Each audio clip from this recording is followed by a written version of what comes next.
What's going on, guys, and welcome on in. Today I got a very quick video for y'all, actually highly requested from you guys on YouTube stopping by the stream chat, so big thank you to you guys. It's kind of just a summon guide video. We're going to cover Fallen Cecilia versus designer Lilibet, and then we'll cover Pavel and Kayron really quickly, see if they're worth your bookmarks, as well as maybe what to keep an eye out for in the near future, maybe cars predictions. So let's begin with Fallen Cecilia versus designer Lilibet. Okay, it's very simple. We'll cover it real fast, guys, in a simple informative video. Yeah, all right. So guys, as on the screen you can see, we got Fallen Cecilia, which by the way is gonna have a crazy awesome skin. If you haven't caught my masters reviews that I've been throwing up on YouTube, we do them. I try to knock out one every single day on stream. Now a lot of y'all been asking in the comments, can I review your account? I can't get to everybody, guys. My best answer is just try and stop by the streams. If I see your name more than once and I add you to the list, we can probably get something going before the season ends. But we're expecting the season to end mid-March, maybe third week of March, because of that big tournament that they're planning. They need the results. Anyways, let's cover Fallen Cecilia. New skin coming out, looks amazing. Guys, Fallen Cecilia versus designer Lilibet. I think this is super simple. And it's really, if you care about power in the game and you want the best results for your account, and you don't own Fallen Cecilia, you got to try and pull for her, okay? Unless you absolutely hate her design, maybe you don't like knights, you don't like the slower play style. Even that being said, she can still be run in like cleave comps, like, you know, slower cleave comps, because her, as you can see here, I built mine bruiser. She still does crazy damage. So it's really just if you don't like her design, I guess, or you maybe only cleave or only control. But even in those comps, she can still be like, I've seen some crazy stuff with her because she can do pretty much everything. So that being said, I think you got to pull for Fallen Cecilia if you care about the pure power levels. It's just as simple as that. One of the strongest ML5s ever since her release. I don't think she's going anywhere. She's been knocked down a peg or two by things like Operator Cigarette, and she still stands strong. You know, it's a good hallmark of a good sign that this ML5 is here to stay. Now, after that, we can talk about, you know, let's say you already have Fallen Cecilia, or maybe you really, for whatever reason, don't like her. Well, is designer Lilibet worth your mystics? I have a few suggestions or a few ideas on where she might be worth your mystics. Personally, I'll be pulling for her, guys, because one, I have Fallen Cecilia, and two, I like to play bruisers and knights, and a lot of times the answer to those comps is units like Bazaar, Fallen Tenebria, sorry, not Fallen, Tea Time Tenebria, what is her name?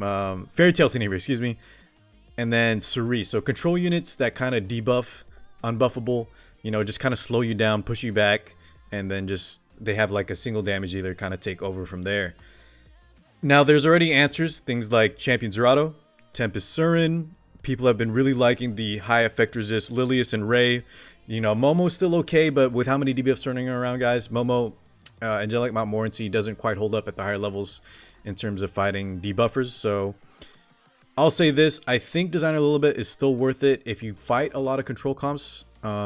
Maybe even if you play control comps and you want to take it from your opponent, I could see her kind of working there too, because she'll always be doing something.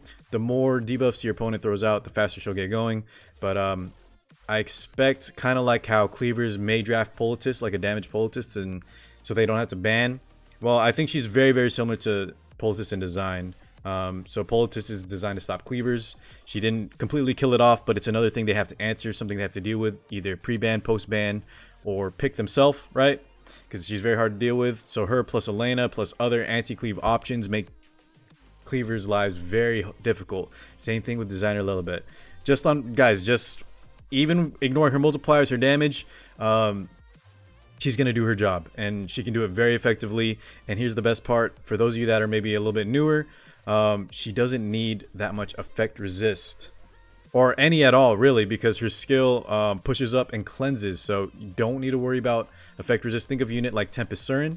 She'll just do her job, and besides Dizzy, her S3 will remove or reduce all debuffs by 2 turns. So instead of a full cleanse, she will just straight up reduce all debuffs, which most of them in the game besides Dizzy, like I said, are 2 turns or less. So very effective, very strong.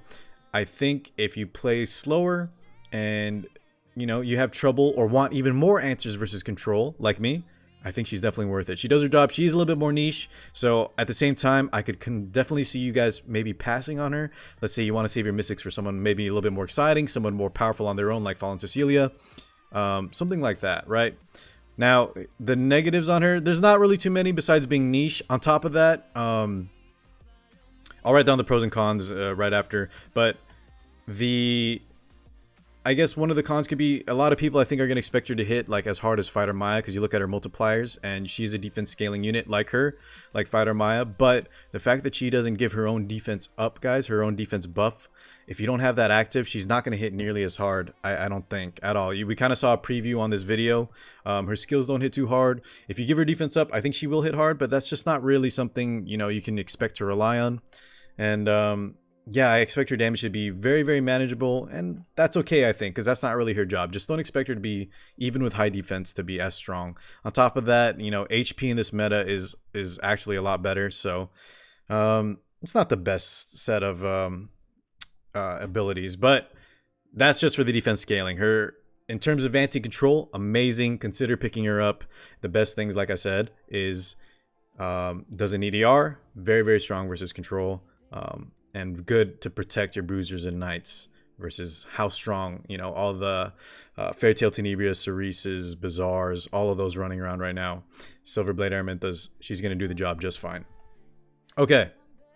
After that, guys, we talked about the Fallen Cecilia and the Designer Lilibet. Let me know how your Mystic Summons go. By the way, guys, real fast, the Designer Lilibet week 1, I would highly avoid it unless you really, really want her. It's complete garbage. I think it's ML Leo and Urvalen units, that aren't really that great. No offense, anyone likes them.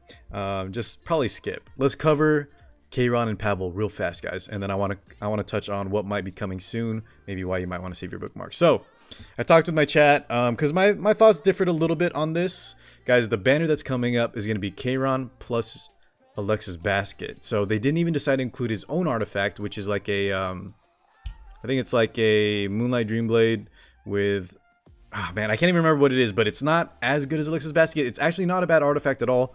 I'll put a picture of it because I'm brain farting right now. But he's coming with Alexa's Basket, which is, hopefully some of y'all know, is one of the most powerful artifacts in the game for thieves. It has the chance to completely take over, especially when combined with units like Arbiter Vildred or even Kayron, Tempest Cern. Very strong thieves. That greater attack buff just at 40% every turn, it's just too powerful to pass up. Now, is it worth pulling as a new player, maybe with limited bookmarks, my free-to-play guys out there? Maybe. If it was Kayron and his own artifacts, I would probably say most of y'all skip unless you really, really like him. Here's the deal with Kayron.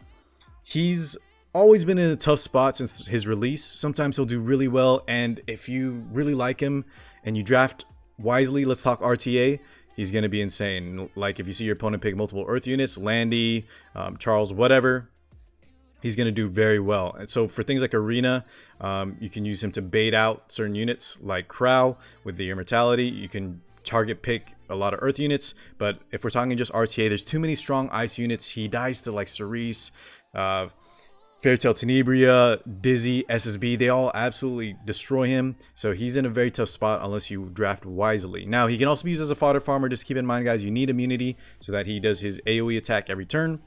But overall, Car's pick is maybe. If you really like him and you need kind of a survivable damage dealer, like high damage dealer glass cannon, like the likes of Arby, he's known as the Fire Arby for a reason. So maybe pick him up, guys. Just keep in mind, for my brand new players, getting a good immunity set is kind of hard, and you really, really need it for this unit in particular. Okay, so maybe if you like Alexa's Basket, or if you need Alexa's Basket and you really need that glass cannon type unit, keep in mind he can be used as a farmer. He can be good in PvP and arena. He's just very difficult to use, and he has a lot of counters. It's a lot of people have easy answers to deal with him. After that, guys, we have Pavel, who I don't even own, but I did have some thoughts on him. In particular, he just released they just released a new exclusive equipment for him, and he got some rounded buffs recently. Now, that being said, I still think, even more so than Kayron, if you're brand new, guys, do not pull for him, avoid him unless you really, really, really love him. Now, unlike Kayron, though, he can be very good versus the ice units in the game. Cerise, the Dizzies, especially SSB because of his anti-damage sharing abilities on top of that. His base speed is actually higher than Cerise's. So if you need a unit like that, he can be insanely good. Consider picking up. But the bad part is, guys, he's extremely hard to gear. If you want him to kill a unit plus outspeed, you know how hard it is to get speed, guys. I'm sure some of y'all have been trying it. Maybe you just pull the Cerise. You're trying to get her as high speed as possible. Imagine needing a lot of crit, attack, and crit damage on top of having that speed so that you can outspeed and kill something. It's very hard for a new player. Even for me, even for a lot of veteran players, he's going to be extremely hard to build. So maybe avoid him for now. He's not limited or anything, so you can get him later once your gear looks a lot better. And on top of that, Dux Noctis, not the best artifact. If you have nothing better, it can be good, but a lot of people just kind of sell it for powder. So far, it hasn't been one of the best arties in the game, okay? Now, beyond that, guys, so maybe skipping, you know, Kayron and Pavel, neither of them are must pulls. Kayron probably better because he comes with the Alexa's Basket. But what things to keep an eye out for in the future, guys, don't forget, we just finished our group banner. I do think we're going to be getting a new RGB very soon, right? The last one was Politis. I think we're gonna see the new one very soon, as early as next week. And I picture it's probably gonna be like Senya. She was in the data mine. I'll put a picture up. She looks amazing, guys. She's like an Earth Knight. So she's not gonna be limited either, but maybe you might want to save for her or see what she is before you pull for Kayron or Pavel. On top of that, guys, we have the collab, which has been kind of hinted at for a long time now. It was sort of revealed that it's still a ways out, but if you have limited bookmarks, guys, it's going to be just as intensive as the group banner. We're probably going to have 3 units that you probably want all of them. So save as many bookmarks as possible. I could honestly just skip every non-limited from here. Until then, if your account is looking okay, just make sure that you can get all those limited collab units, because they're even more valuable than just regular limiteds, because there's a chance they never come back again. Unlike limiteds, which are usually rerun once a year. All right, hopefully that helped, guys. Let me know if there's anything extra you would like for me to add in these kind of videos. Normally I release them way earlier, but this was kind of just requested a lot, so I decided to do a summon video, okay? I got a lot of stuff coming very soon. But yeah, other than that, thank you so much for watching, y'all. I'll catch y'all on the next one. Peace out, guys.